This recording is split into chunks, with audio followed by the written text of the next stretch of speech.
Alright folks, here we're going to start working again with sine, cosine, and tangent of common angles. But here they're given to you in radians. So there's really two goals in this lesson. The first goal is to continue to work on memorizing this table. So you should have this table in your notes already. Here it is again. If you didn't get it the first time, make sure you copy this down and use it as a reference. Notice this gives you degrees, right?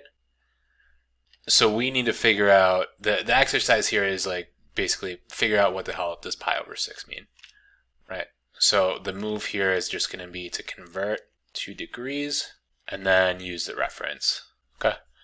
So every angle that you get here will be either a 30 degree, 45 degree, or 60 degree angle, and then you just got to figure out sine, cosine, or tangent. So what we can do, right, is we can say pi over 6 times 180 degrees over pi radians, and then pi and pi cancel out, we get 180 over 6, and then that is obviously 30 degrees, and then I can look that up, and then tangent of 30 degrees is root 3 over 3, so also tangent of pi over 6, because they're equivalent, right, is root 3 over 3. Okay, so that's all you're doing here. So there's, again, two goals. The first goal is to continue to memorize this table.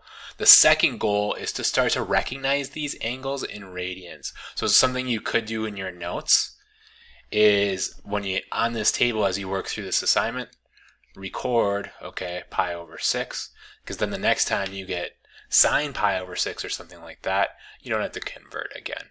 So you'll start to recognize these special angles, important angles in radians as well as degrees, which is the goal.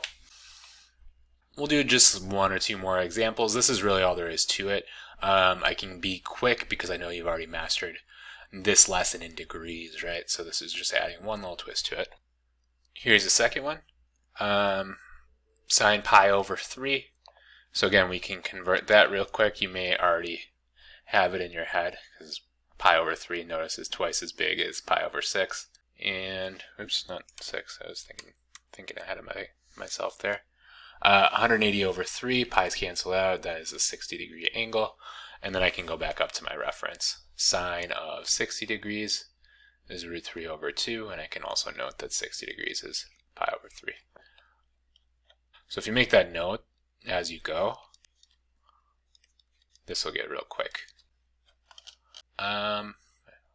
What was it again? Root 3 over 2 in my table is sine of 60 degrees, so that's also sine of pi over 3.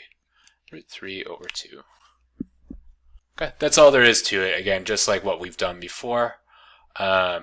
With conversions, and the goal is to really just start to recognize these angles and continue to work on memorizing these facts.